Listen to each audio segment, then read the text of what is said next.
In January of 1943, the Psychological Review celebrated its 50th anniversary. Founded in 1894, the Review had, for half a century, published many of the most influential articles in the field. For the Jubilee issue, the editor polled 70 prominent psychologists about which of the Review's articles was the most important. The resulting list included classic articles by Charles Spearman, by Carl Lashley, by William James, by Edward L. Thorndike and Robert S. Woodworth, and by John B. Watson. The article that was selected as the most important in the journal's illustrious history, however, was The Reflex Arc Concept in Psychology by John Dewey. This article, published in 1896, was one of the founding documents of the school of psychology known as functionalism, which held sway over the American psychological scene for the first quarter of the 20th century.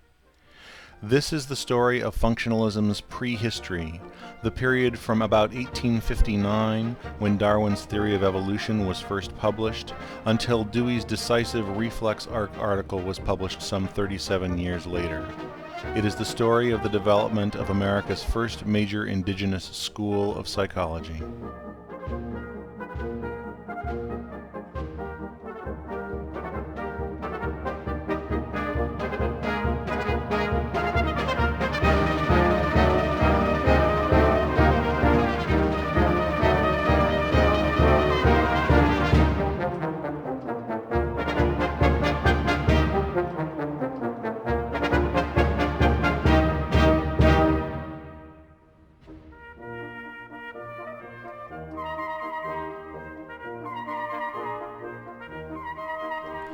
November of 1859 saw the publication of one of the most controversial books in all of 19th century science, Charles Darwin's On the Origin of Species by Means of Natural Selection. Although Darwin had been working on the theory for over 20 years, the writing and publication of the book had been rushed, forced by Darwin's receipt of a manuscript offered by an obscure naturalist then in the Dutch East Indies named Alfred Russel Wallace. Wallace's paper outlined very nearly the same theory as Darwin's. After a hastily arranged conference, at which were read both Wallace's manuscript and some unpublished short writings of Darwin's, in the absence of both authors, Darwin quickly cobbled together the book he needed to publish in order to solidify his preeminence in the matter. The result was The Origin of Species. If, during the long course of ages, and under varying conditions of life, organic beings vary at all in the several parts of their organization, and if there be, owing to the high geometrical ratio of increase of each species, a severe struggle for life, then I think it would be a most extraordinary fact if no variation ever had occurred useful to each being's own welfare. But if variations useful to any organic being do occur, assuredly individuals thus characterized will have the best chance of being preserved in the struggle for life, and they will tend to produce offspring similarly characterized. This principle of preservation I have called, for the sake of brevity, natural selection. The book immediately spawned a storm of controversy, not just among scientists, but in the public at large. Reviews, both learned and popular, came in torrents. A second edition was required just 6 weeks after the first. As news of Darwin's book spread through Europe, so did national variants of the battle over its implications. It took no time for a front to open across the Atlantic as well. Even before the publication of the book, in April 1859, Darwin's longtime friend and ally, botanist Asa Gray, presented the outline of the theory to the Harvard Science Club. Among those in attendance was America's most distinguished zoologist, Louis Agassiz. Agassiz was an avowed defender of the fixity of species, and had no patience for the theory of natural selection. He condemned its advocates as foolish, and debated Asa Gray and the eminent geologist William Barton Rogers, both in public and on the pages of various journals. The outbreak of the Civil War in 1861 muted the American debate over evolution for a number of years. Just as the war ground down to its brutal conclusion, however, Agassiz set sail with a group of students and colleagues for a natural survey of Brazil, where he was determined to demonstrate the falsity of Darwin's theory. One of those who accompanied Agassiz was a 23-year-old student by the name of William James.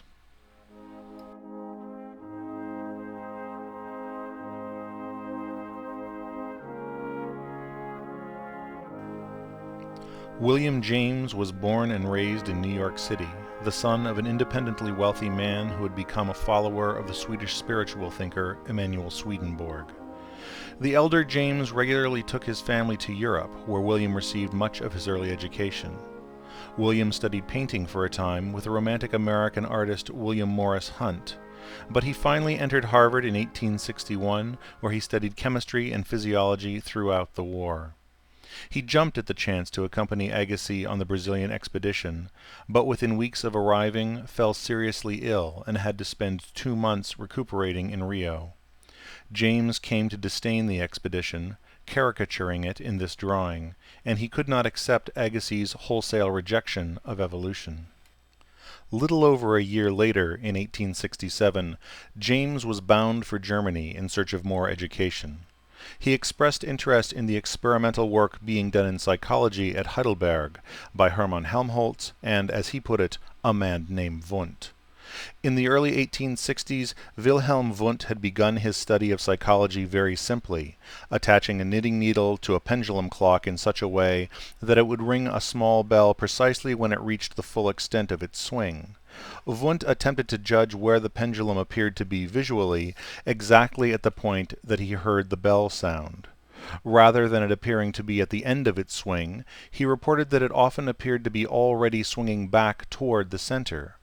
He concluded that consciousness is able to register only one sensation at a time, in this case, first the sight of the pendulum reaching the end of its swing, and then the sound of the bell. The average difference between the two, about 1/8 of a second, he took to be the maximum speed of his thought. As he rapidly accumulated experimental results of this sort, Wundt began to teach courses on his novel approach to psychology at Heidelberg in 1862. He called for the founding of a whole new discipline of physiological psychology and began to publish his classroom lectures. It was at this point in Wundt's career, before the publication of his most famous textbook, Principles of Physiological Psychology, before his professorships in Zurich and Leipzig, and before he had founded his famous experimental psychology laboratory, that William James arrived in Germany. The encounter would have been fascinating, but in the end James was not to be Wundt's first American student. Chronic back pain and growing personal turmoil prevented him from studying in Heidelberg. In addition, James's occupational interests were again shifting back to art, and so he spent much of his German excursion in the galleries of Dresden. James returned to America in November of 1868, feeling, he said, like a drowned pup about a pond in a storm. He went about the dreary work of studying for medical examinations, passing them in March 1869. Rather than rejoicing, though, he slid into a depression so deep that it culminated in a stay at the McLean Asylum outside of Boston in early 1870. Much has been made of a diary entry from about this time in which James declared the end to his crisis with his decision to believe in the freedom of the will on the very evidence that he was now willing himself to believe it.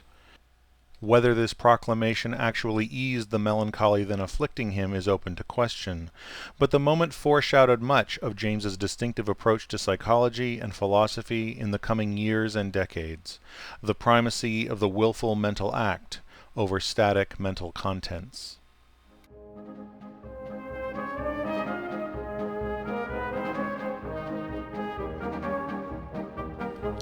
In January of 1872, James joined an informal band of young intellectuals in Cambridge, Massachusetts, keen to discuss controversial scientific and philosophical issues of the day that did not always receive a fair hearing in Harvard's hallowed but often stodgy halls.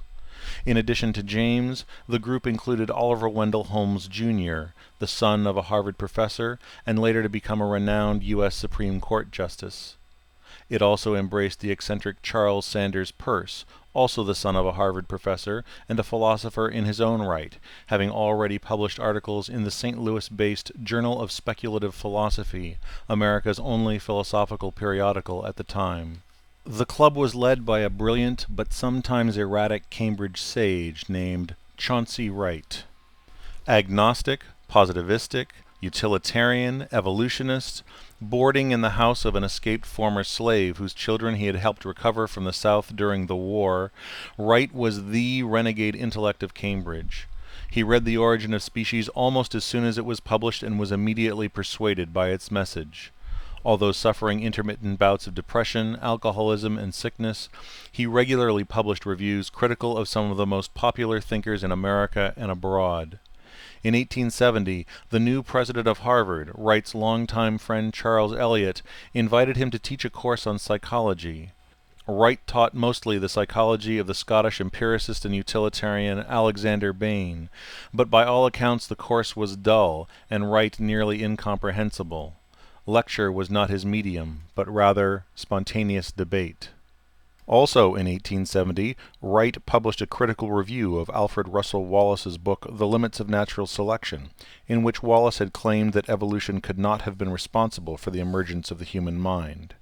By contrast, Wright found natural selection to awaken a new interest in the problems of consciousness.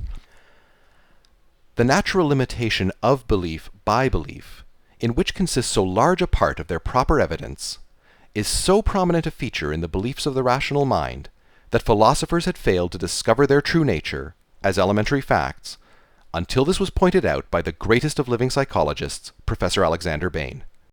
Bain has defined them as the tendencies we have to act on mere experience. Our knowledges and rational beliefs result truly and literally from the survival of the fittest among our original and spontaneous beliefs. Wright's review caught the attention of Darwin himself, who cited it in his 1871 book, The Descent of Man. In another review the following year, Wright bemoaned the widespread misunderstanding of Darwin's theory, even by his would-be advocates. Citing the widening acceptance in his day of the theory proposed by Jean-Baptiste Lamarck some 70 years earlier, that offspring can inherit characteristics acquired by their parents through effort or accident, Wright complained, "It would seem, at first sight, that Mr. Darwin has won a victory not for himself, but for Lamarck. Transmutation, it would seem, has been accepted, but natural selection, its explanation, is still rejected by many converts to the general theory, both on religious and scientific grounds." Darwin was so impressed by this article that he arranged to have it reprinted in England. The effect of Wright's combative posture was to electrify the best young minds of Cambridge, Massachusetts, James, Holmes, Peirce, and the others, and to entice them to hear what they feared they had been denied at Harvard. And so, half ironically and half defiantly, as Peirce said later, they named their group the Metaphysical Club. One of the group's lawyers, Nicholas St. John Green, following Wright's lead, frequently invoked the definition of belief put forward by Bain: a belief is just that upon which a man is prepared to act. The emphasis on action, on ideas doing work rather than just being static mental contents, caught on with everyone in the group. Peirce developed it into a whole theory of meaning, which he dubbed pragmatism.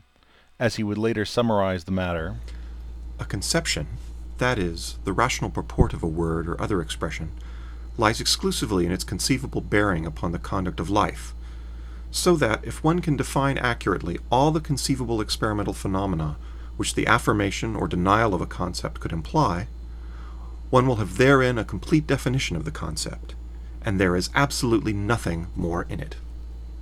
An essay on this topic that Peirce first wrote for the group went on to be published in Popular Science Monthly as two of his most important articles, The Fixation of Belief in 1877 and How to Make Our Ideas Clear in 1878. Peirce's pragmatism would come to be picked up in many quarters, being modified and occasionally distorted to suit the needs of the user. William James was, of course, the most famous adopter of the term pragmatism, though he would not do so explicitly for more than a quarter century after Peirce's initial development of the idea. James's conception of pragmatism was much broader than Peirce's. Whereas Peirce's goal was to advance the scientific view of the world, James saw in pragmatism a way to justify religious belief because, he said, consequences useful to life flow from it. In September of 1872, Wright traveled to Europe, where he met Darwin in person and experienced what he exuberantly described as a beatific condition. Darwin, for his part, was impressed enough that he asked Wright to compose an article on the evolution of self-consciousness. Wright began immediately and published it in the following year. In 1874, Harvard President Charles Eliot invited Wright to teach again, this time a course on mathematical physics. Again, however, the students complained of his monotonousness and incomprehensibility as a lecturer. It was the last time Wright would lecture in the classroom. In September of 1875, he suffered a stroke and died at the age of 45. By this time, the junior members of Wright's Metaphysical Club had begun to embark upon careers of their own. In 1873, William James was invited by Charles Eliot to co-teach a course in comparative anatomy and physiology. In 1875, James published a review of Wilhelm Wundt's new textbook, The Principles of Physiological Psychology. The signs of Wright's influence on James's thought could be seen everywhere. In the midst of praising Wundt for his handling of the concept of apperception, James wrote, "Attention and recognition postulate interests on the part of the subject.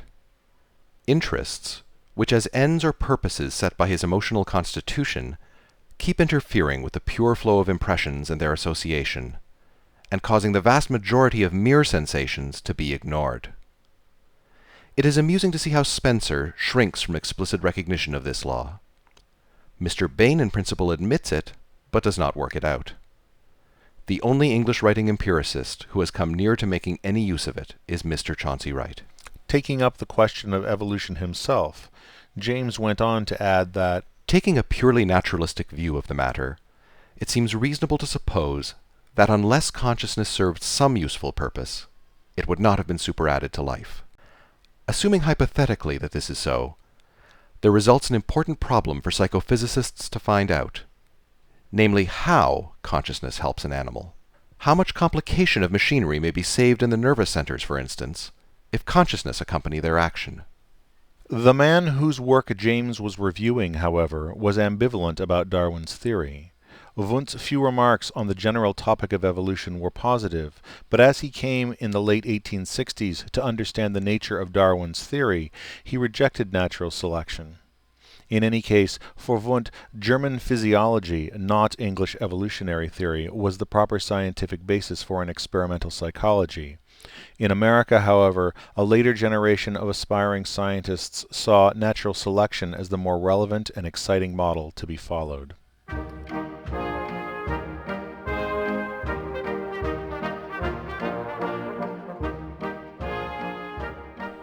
About 1875, James acquired some scientific instruments and assembled a small laboratory to be used for demonstrating experimental psychological phenomena to his graduate students.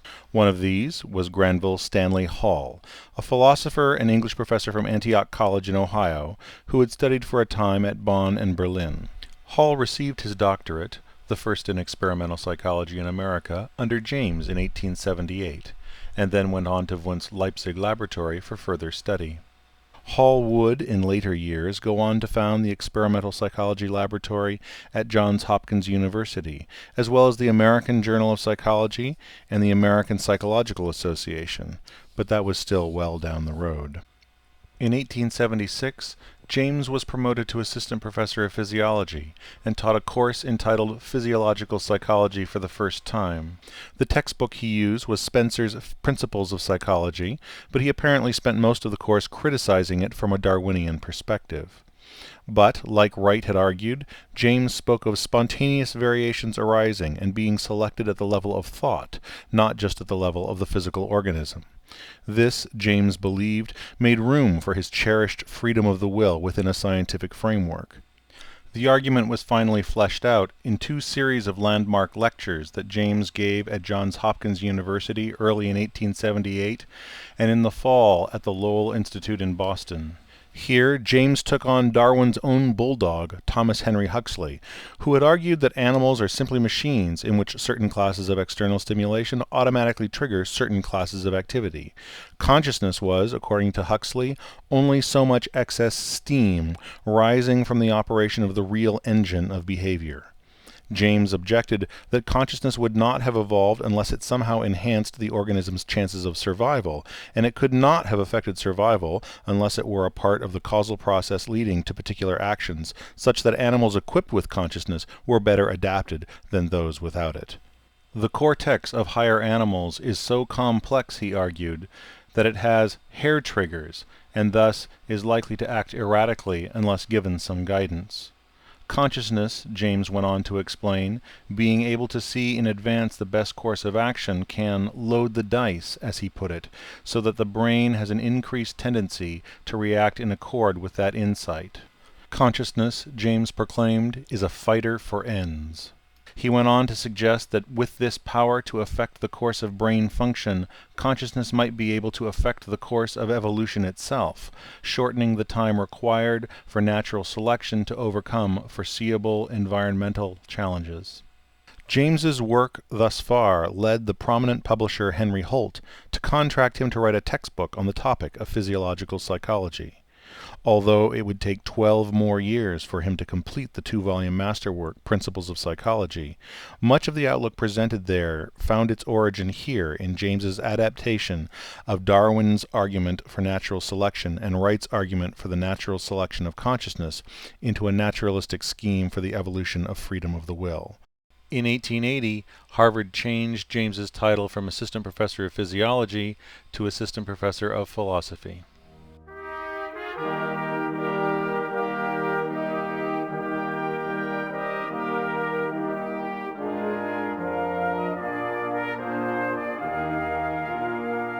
James's old friend, Charles Sanders Peirce, had become so erratic that he had been banned from the Harvard campus by University President Charles Eliot.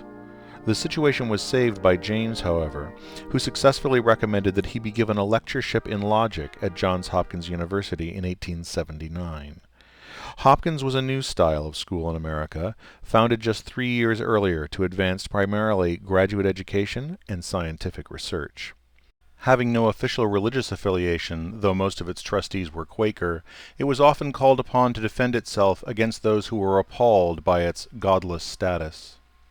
Peirce, anxious to impress the Hopkins trustees, immediately formed a second metaphysical club there, inviting both students and faculty colleagues to join.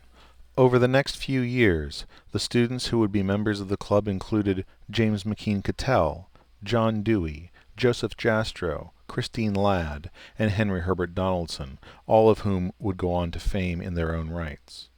Many of the talks first presented to the club later became important publications. Chief among these was Peirce's Studies in Logic by Members of the Johns Hopkins University. Peirce and Jastrow began work on what many regarded as the first published American psychological experiment, a study that challenged Fechner's claim of there being a constant proportional threshold for discrimination between two stimuli, using Peirce's superior knowledge of probability.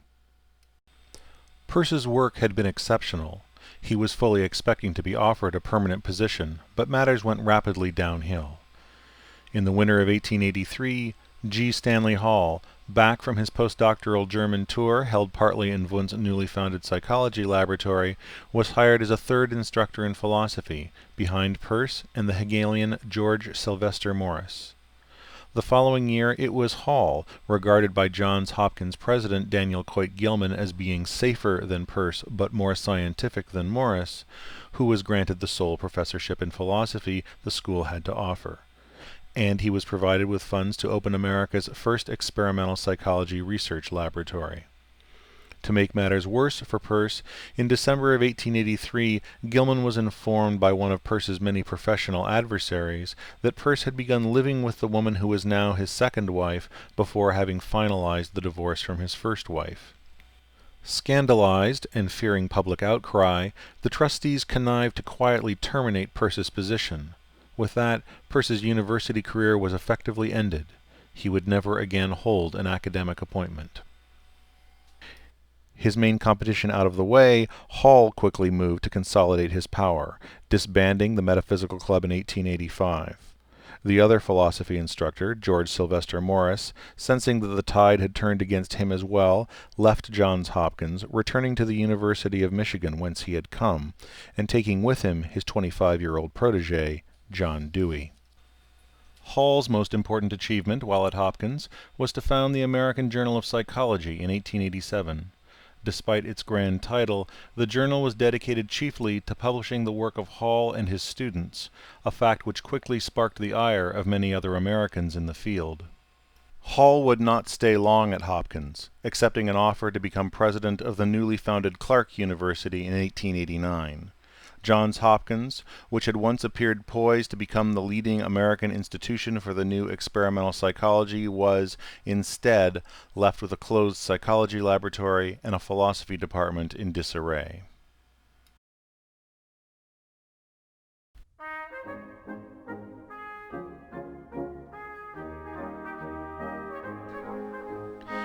Having completed his Ph.D. at Johns Hopkins, John Dewey traveled to Michigan with his former supervisor, George S. Morris, where he took up an instructor's position in philosophy. Dewey had been born and raised in Burlington, Vermont. While attending the University of Vermont, he had been introduced to both the physiological writings of Thomas Henry Huxley and to the idealist philosophies of Germany.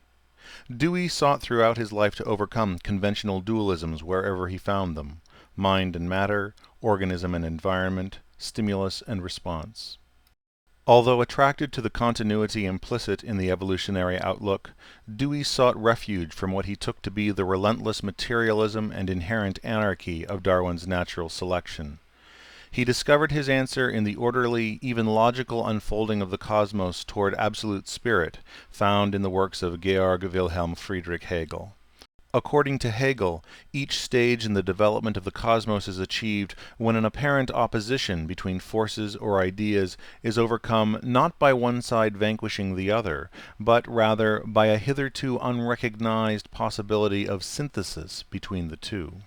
In the early 1880s, Dewey published 3 Hegelian analyses of materialism and evolution in the Journal of Speculative Philosophy, which brought him to the attention of George Morris.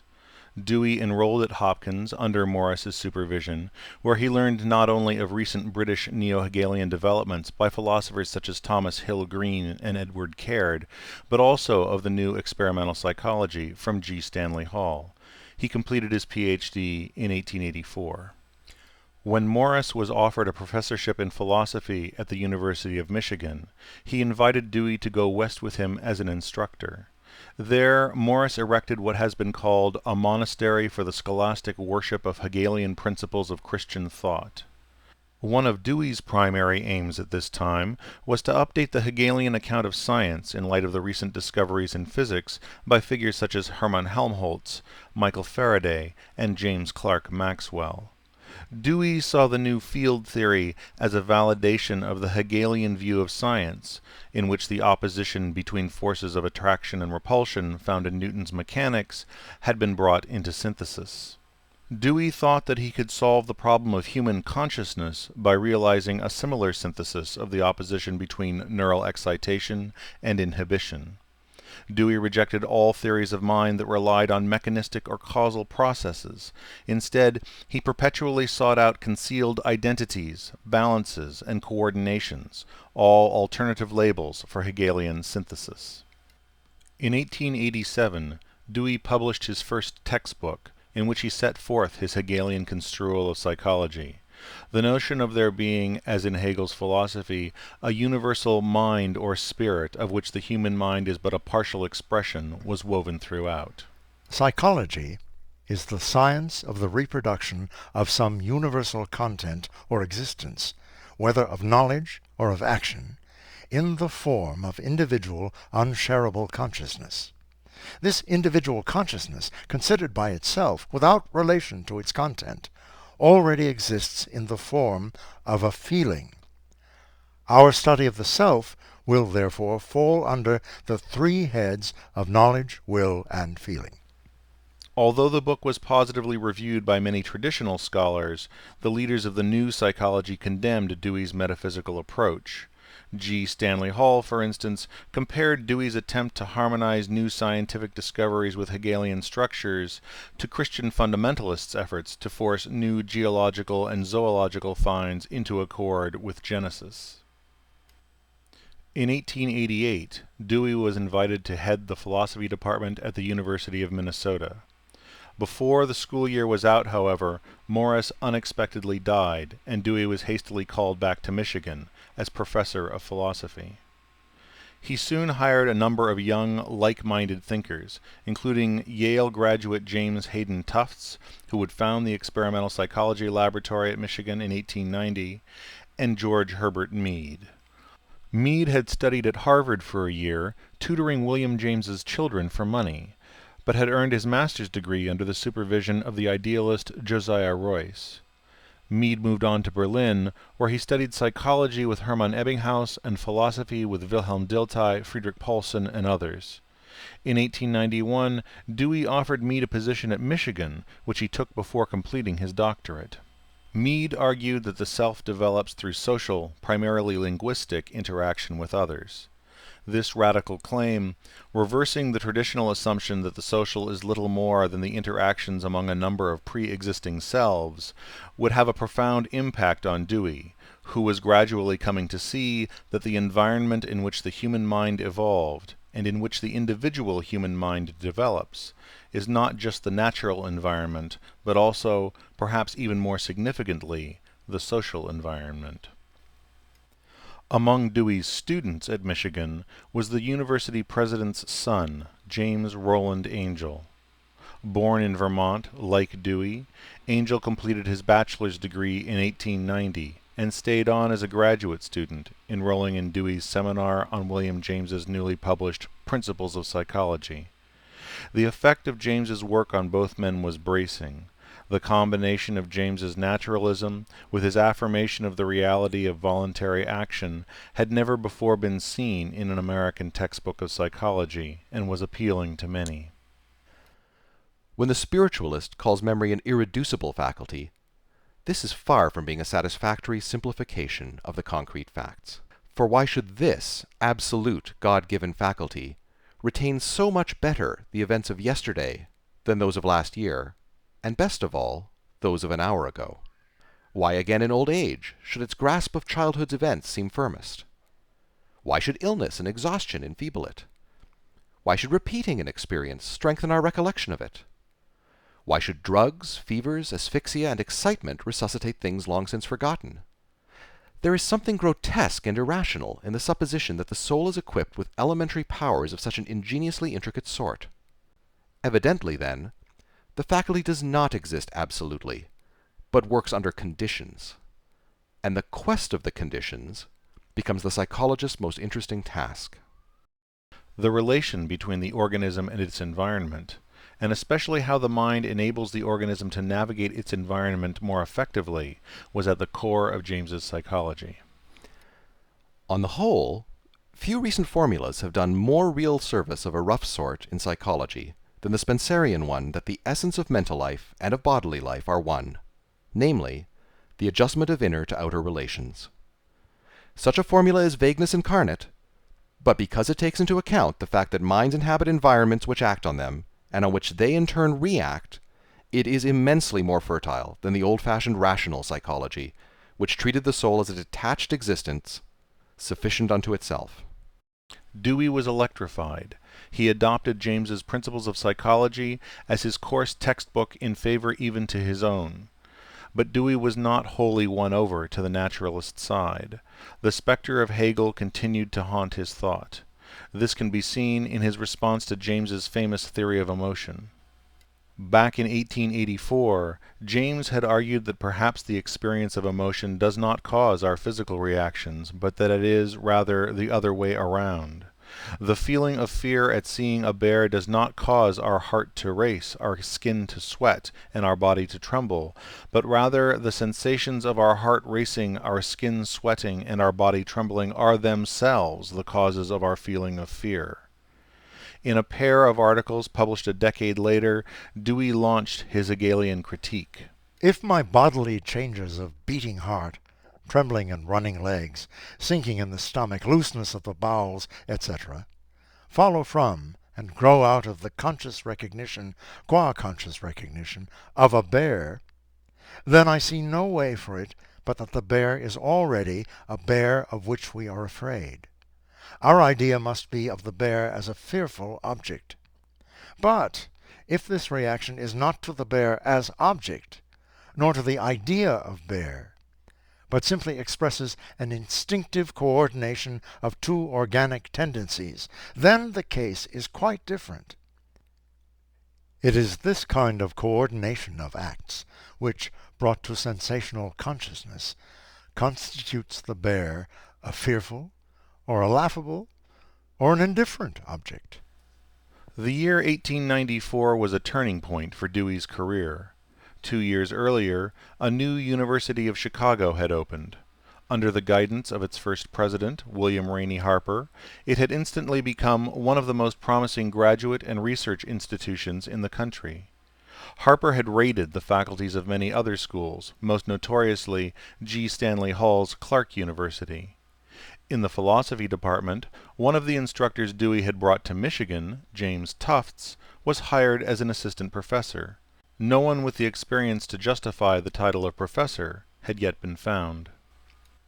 Tufts recommended Dewey to Harper, but Harper wanted someone with more experience. First he tried to hire Cornell's philosopher, Jacob Gould Sherman. Cornell responded by offering Sherman the presidency of the university. Harper then made an offer to Harvard philosopher George Herbert Palmer and his wife, former Wellesley College president Alice Freeman. They, too, refused. At William James's recommendation, Harper considered hiring Charles Sanders Peirce, who had then been out of the academy for a decade, but he quailed when Palmer warned him of Peirce's personal complexities. Finally, he made an offer to Dewey, who agreed to the move. Chicago was different in important ways from Ann Arbor, ways that would change Dewey's approach to scholarship forever. As he arrived in Chicago by train, he found himself in the midst of what was perhaps the bitterest rail dispute in U.S. history, the Pullman boycott. The previous year had seen a massive economic slump. Unemployment among unskilled urban workers shot up to 25%, and more than 600 banks closed. Near Chicago, the Pullman train car company, whose workers all lived in a town built and owned by the company itself, cut wages by a quarter, but did not cut the rents or other prices their employees were charged. Protests by Pullman workers began to escalate, and before the end of the year, some had drawn attention to their plight by attempting to set fire to the World's Columbian Exposition, then being held on Chicago's waterfront. By May of 1894, the striking Pullman employees were calling on their fellow railroad workers to support their cause. The boycott paralyzed the train system throughout the Midwest and threatened to disrupt train service across the U.S. Finally, in July of 1894, U.S. President Grover Cleveland called in 12,000 federal troops, nearly half of the U.S. Army, to end the strike. This was the turmoil into which John Dewey's train haltingly rolled as he took up his new position in Chicago in 1894. The new situation Dewey found in Chicago, the progressivist ethos then emerging in urban America, and the personal dedication of his wife, Alice, to social activism combined to lead him to form a new ambition for his work, making philosophy effective in helping to resolve the enormous problems facing America's new economy, new demography, and new political landscape. Dewey and his colleagues began working closely with Jane Addams, the matriarch of the Settlement House movement in Chicago. Adams Hull House, opened just 5 years earlier, provided shelter, education, health services, recreation, and social clubs to the poor of Chicago's near West Side. Only by radically restructuring the educational system, however, did the Chicago philosophers think the next generation could overcome the upheavals of their own generation. But how was it to be done? Dewey set out to devise an entirely new educational theory, based on the idea that children learn best and learn the most important material, not through the memorization of classical languages and texts that then dominated schooling, but to learn by doing concrete things. And what they were to learn first and foremost was to cooperate with each other, The aim, said Dewey, was to make each one of our schools an embryonic community life.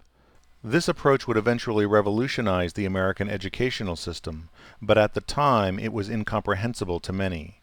As Dewey's colleague James Tufts observed, parents who in some cases recalled their own early facility and enjoyment in reading, or who shrank with horror from the sight of a misspelled word, or who had been taught that mathematics was the indispensable, if not the sole path to mental discipline, were worried when John and Jane seemed to be learning to spin, weave, cook, use carpenter's tools, but be less advanced in the 3 R's.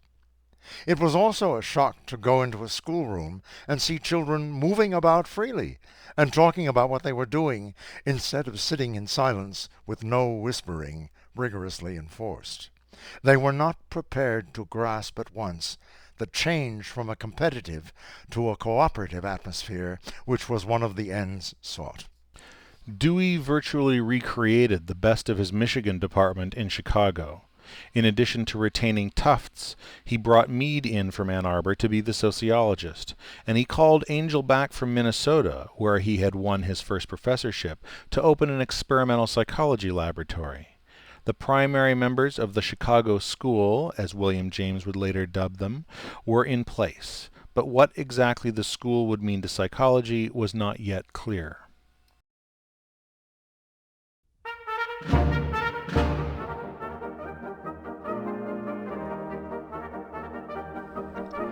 Like Dewey, James McKean Cattell was a refugee from Hall's reign at Johns Hopkins. Born in 1860 in Easton, Pennsylvania,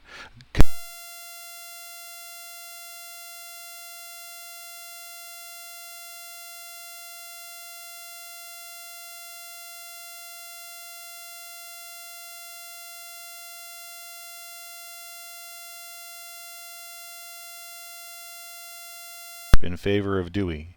Outraged, Cattell left Hopkins for Leipzig, where he became Wundt's first American Ph.D. in experimental psychology. While at Leipzig, however, Cattell wrote home disparagingly of the reality of Wundt's celebrated laboratory. First, he discovered and attempted to correct a flaw in the mechanism of the much-vaunted hip chronoscope that was consistently and artificially lengthening the reaction times that were at the core of Wundt's research program. More importantly, he seems to have had doubts that people could reliably make the kinds of distinctions among their own conscious states that Wundt's experiments demanded, such as that between when a stimulus is merely perceived and when it is fully apperceived. Cattell was not alone in his concerns. Inconsistent results were bringing the laboratory's research program to a crisis point. A theoretical innovation by another of Wundt's students, Ludwig Lange, promised to salvage the program, however.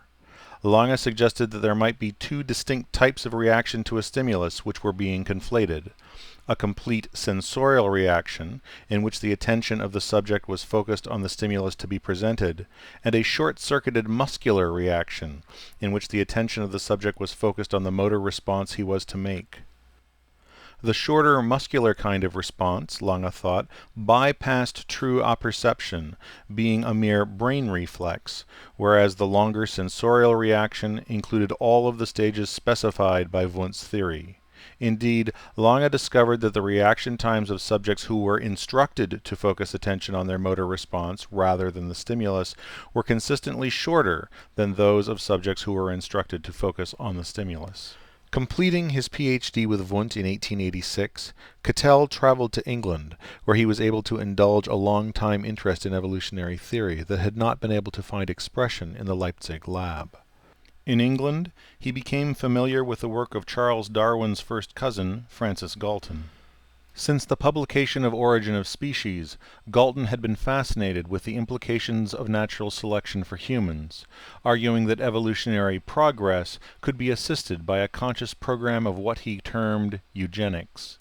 He reasoned that natural selection must still be working on small variations between individual humans, and sought to discover precisely what the range of those variations was by collecting data on a large number of people's basic physical attributes and capacities. He called this research topic anthropometry, literally the measurement of humans. For 3 pence, one could be measured in about 24 different ways in Galton's laboratory at the South Kensington Museum in London. Everything from height and weight and the size of one's head, to the strength of one's squeeze, the keenness of one's eyesight and hearing, and one's reaction times.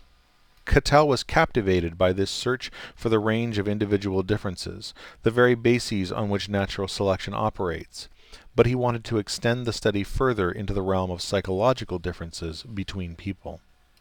In 1887, Cattell won a professorship at the University of Pennsylvania, where he set up a laboratory and worked to develop the first mental tests.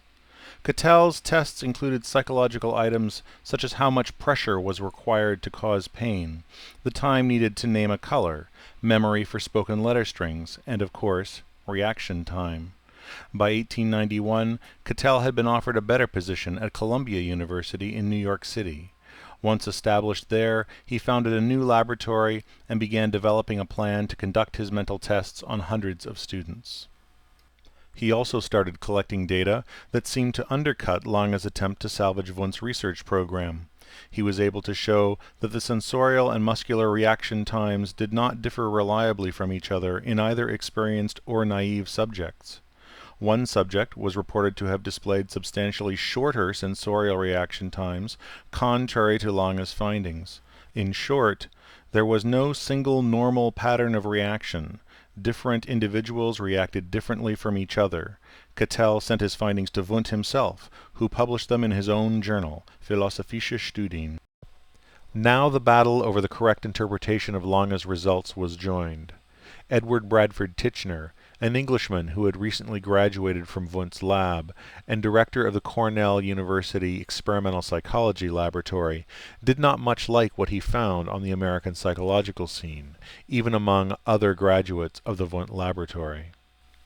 He did not believe them to be resolutely experimental enough in their outlook, and he set out to defend and promote what he took to be the most important lesson of his Leipzig training. In response to Cattell's article, Titchener reviewed 10 different studies of the reaction time phenomenon. Finding 6 in favor of Lange's interpretation and 4 opposed, he proceeded to exclude the contrary findings on the grounds that the subjects were not experienced in the task, and therefore did not have what Titchener regarded as the proper Anlage, or mental disposition, to do it correctly. The question at issue shifted to whether experience with the reaction time procedure winnowed away unwanted noise to reveal the true underlying phenomenon, or whether it served only to enforce a false preconceived consensus on the data. For those interested in psychology's evolutionary questions, the differences between people were the essential basic material on which natural selection operated. For those committed more to the older Wundtian paradigm, such differences were mere clutter that obscured the truth. James Mark Baldwin, another young American experimental psychologist who had founded laboratories at Toronto and Princeton, responded to Titchener's critique of Cattell's findings. Although Titchener had published his critique in the British journal Mind, Baldwin published his retort in Psychological Review, the journal he and Cattell had just founded to compete with Hall's American Journal of Psychology. Baldwin argued that Titchener and the Leipzigers were engaged in a circular self-justification, excluding those who did not conform to their theoretical position, those said not to have the correct disposition, for no reason other than the fact that they did not so conform to the theory. Baldwin presented new data, showing not only that different individuals react differently when asked to focus on the stimulus or on the response, but also react differently when they can watch their hand responding, and when they are forced to only feel it by being blindfolded. Baldwin proposed the theory that there are different types of reactors in the population of humans, sensory types and motor types, the motor types dividing into visual and kinesthetic subtypes. He also hinted that there might be visual and auditory sensory types. Baldwin claimed to have borrowed the idea of there being different mental types from the literature on aphasia, but his own interest in evolutionary theory appears to have been at work here as well. At the very time Baldwin was debating Titchener, he was also writing a series of pieces on how cultural behaviors might come to be inherited from parents by offspring without having to resort to a Lamarckian account. Baldwin believed he had discovered what he called a new factor in evolution, based on the effect consciousness might have on selection. Rapidly shifting environmental conditions often spell extinction for a species. Baldwin argued that an organism that is conscious, however, can develop novel solutions to the problems posed by the changing environment and thereby continue to survive and reproduce. This gives it a selection advantage and, for Baldwin, explained why consciousness evolved in the first place. Moreover, these intelligent solutions can be passed from generation to generation through imitation, giving the species the time required to evolve new instincts to handle the environmental changes. Just as heritable variations are needed for natural selection to do its work on the body, so heritable mental variations are needed for natural selection to work effectively on psychological characteristics. Baldwin's sensory and motor reaction types were just the kinds of variations he needed to ground psychology in a natural selectionist framework. Titchener expressed no interest in Baldwin's evolutionary innovations, however. He contended that Baldwin had simply misconstrued the Leipzig position. Referring to Baldwin's claim that talk of the correct mental disposition served only to exclude those whose reactions did not conform to Wundt's theory, Titchener snapped back, "A disposition or attitude theory does not exist. Our experience shows that there are certain persons who are incapable of reacting consistently. It would, of course, be useless for the normal psychologist to make experiments upon subjects in so obviously pathological a condition. The disposition is not then a theory. It lies behind the theory." Titchener then questioned the reliability of Baldwin's data and the very coherence of a type theory of reaction. "The evidence for the type theory at present is so slight that it is hardly more than a conjecture." Rejoinders followed, and the debate rapidly descended into a war of words. I cannot help thinking that Professor Titchener sometimes allows the dust of his machinery to obscure his vision. Professor Baldwin's evasions are exceedingly skillful, and the eruptions of polite invective which usually follow them exceedingly telling. It looks to me like a case either of the extremest carelessness as to self-contradiction or of bluff. Professor Baldwin objects to bringing facts together. He distributes them sparsely in a matrix of theory, like the infrequent plums in school plum cake. If I were being criticized by one whose standing I did not know, I should say it showed incompetency or play into the galleries. I have no wish to emulate Professor Baldwin in the matter of name-calling.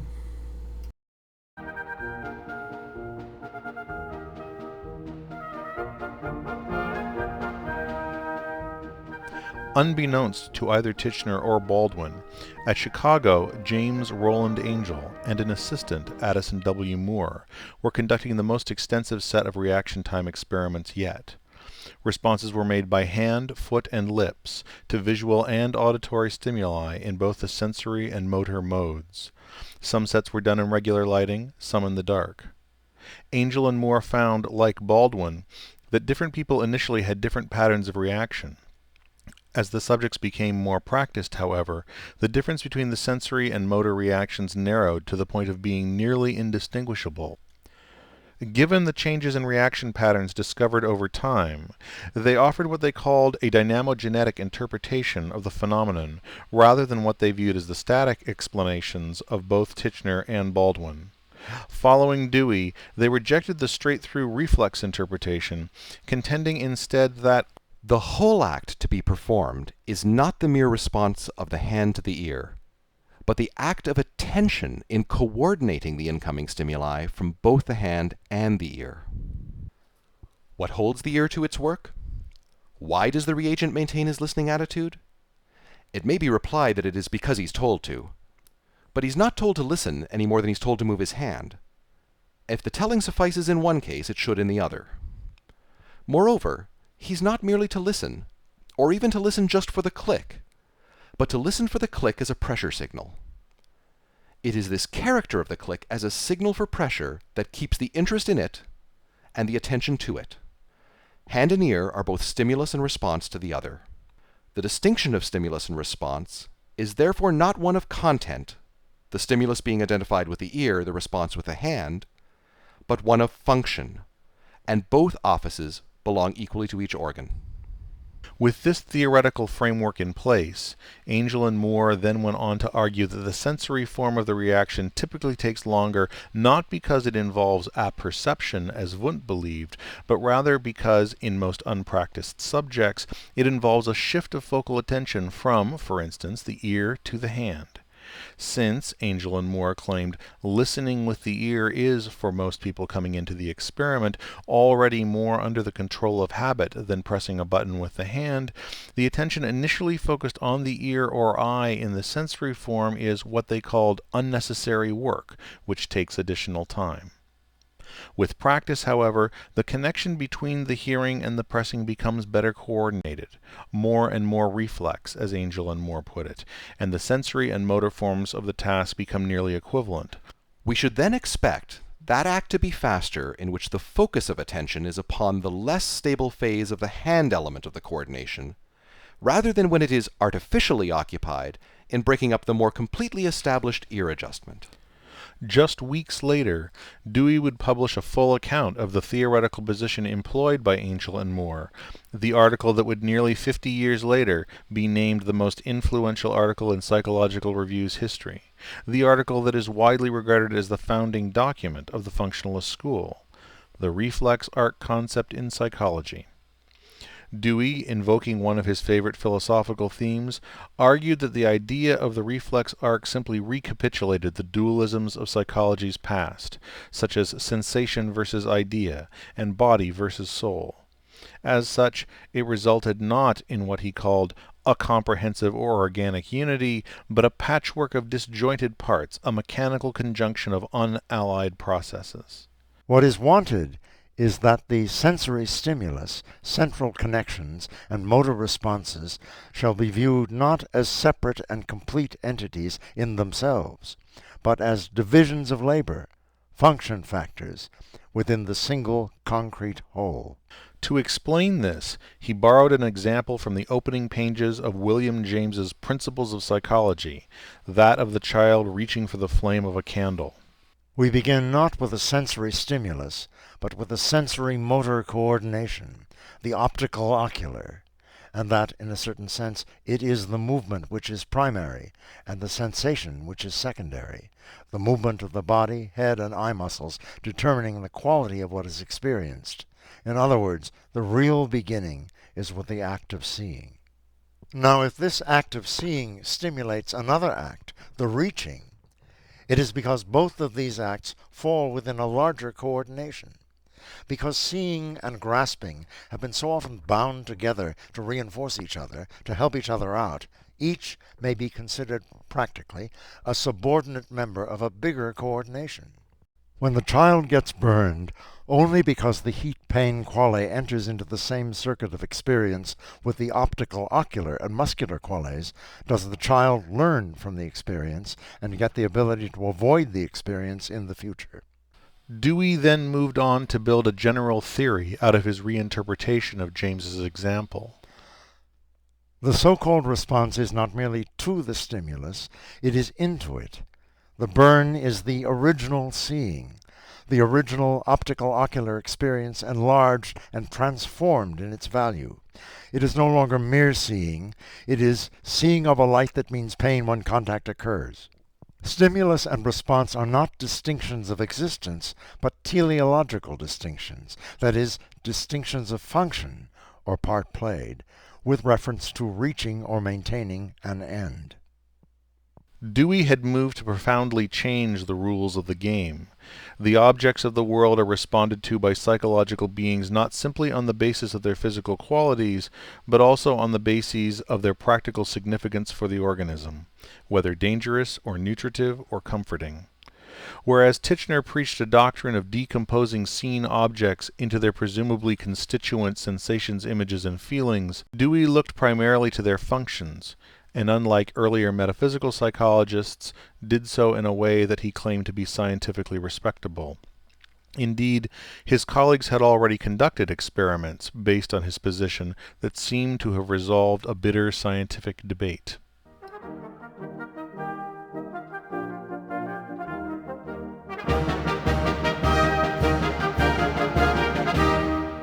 The discipline waited for the next move, but Titchener did not respond immediately.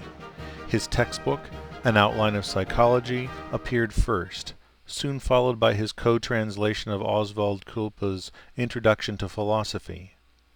Late in December of 1897, at a meeting of the American Psychological Association held on Titchener's home campus, William Caldwell, a professor of philosophy at Northwestern University, offered a critique of the theory of the self presented in Titchener's outline.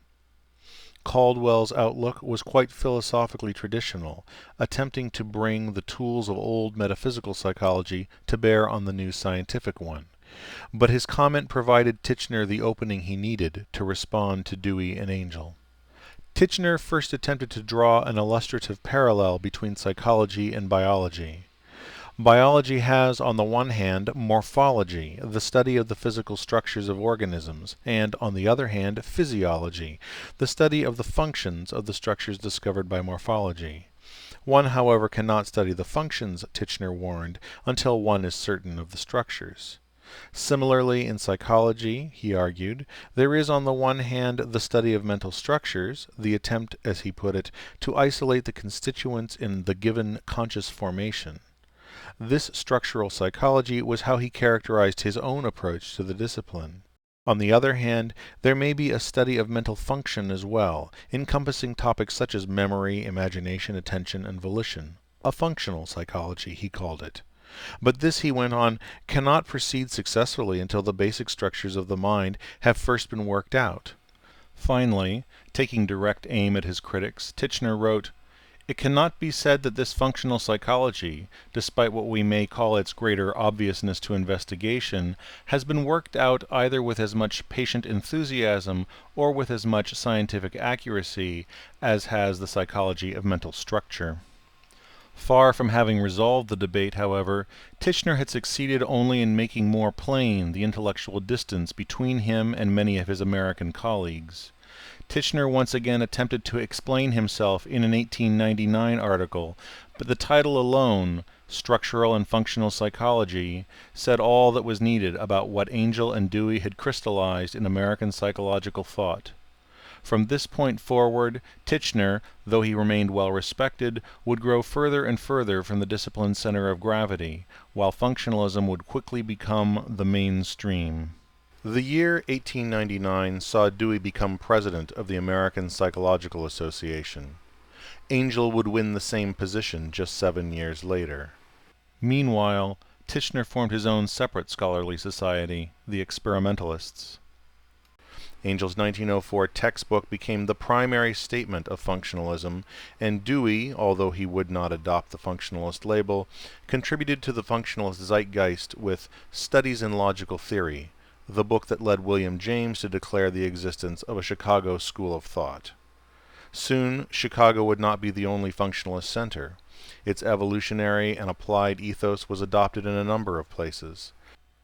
At Columbia, the band led by James McKean Cattell and his younger colleagues Edward L. Thorndike and Robert S. Woodworth was regarded by many as a second functionalist school, focusing on mental testing and learning in both humans and animals. Around the country, others who did not take up the label explicitly would advance one or another of functionalism's various aspects. Baldwin at Princeton and Johns Hopkins, Jastrow at Wisconsin, Hall at Clark, and Munsterberg at Harvard. With functionalism, American psychology had declared its independence from its European forebears.